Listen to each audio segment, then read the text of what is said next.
जब दोनों ओर से युद्ध की पूरी तैयारी हो गई, तब भगवान वेदव्यास जी ने धृतराष्ट्र के समीप आकर उनसे कहा, यदि तुम घोर संग्राम देखना चाहो तो मैं तुम्हें दिव्य नेत्र प्रदान कर सकता हूँ। इस पर धृतराष्ट्र ने कहा, ब्रह्म ऋषि श्रेष्ठ, मैं कुल की इस हत्याकांड को अपनी आंखों देखना तो नहीं चाहता, परंतु युद्ध का सारा वृत्तांत भली भांति सुनना चाहता हूँ।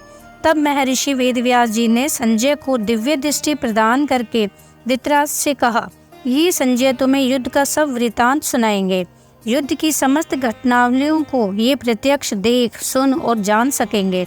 सामने या पीछे से, दिन में या रात में, गुप्त या प्रकट, क्रिया रूप में परिणत या केवल मन में आई हुई, ऐसी कोई बात ना होगी जो इनसे तनिक भी छिपी रह सकेगी।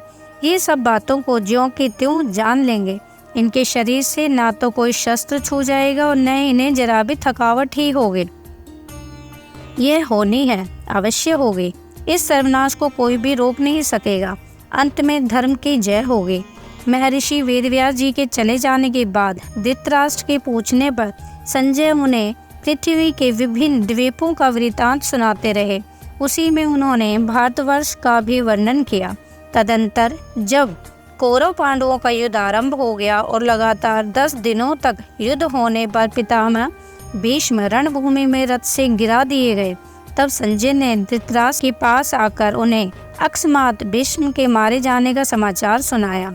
उसे सुनकर धृतराष्ट्र को बड़ा ही दुख हुआ और युद्ध की सारी बातें विस्तार पूर्वक सुनाने के लिए उन्होंने संजय से कहा।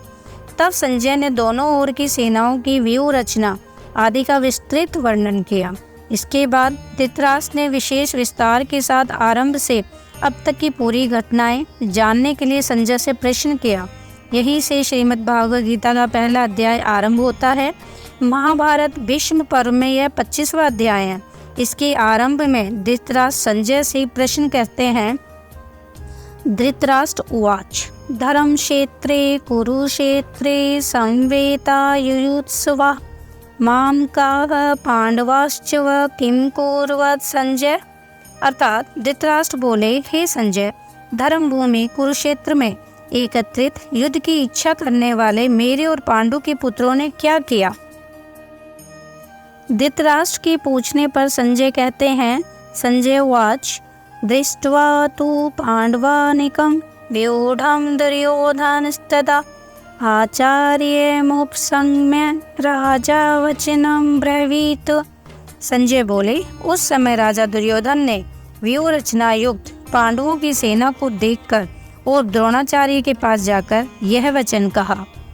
भाव यह है कि पांडव सेना की व्यूह रचना इतने विचित्र ढंग से की गई थी कि उसको देखकर दुर्योधन चकित हो गए और अधीर होकर स्वयं उसकी सूचना देने के लिए द्रोणाचार्य के पास दौड़ गए। उन्होंने सोचा कि पांडव सेना की व्यूह रचना देखकर सुनकर धनुर्वेद के महान आचार्य गुरु द्रोण उनकी अपेक्षा अपनी सेना की और भी विचित्र रूप से व्यूह रचना करने के लिए पितामह को परामर्श देंगे।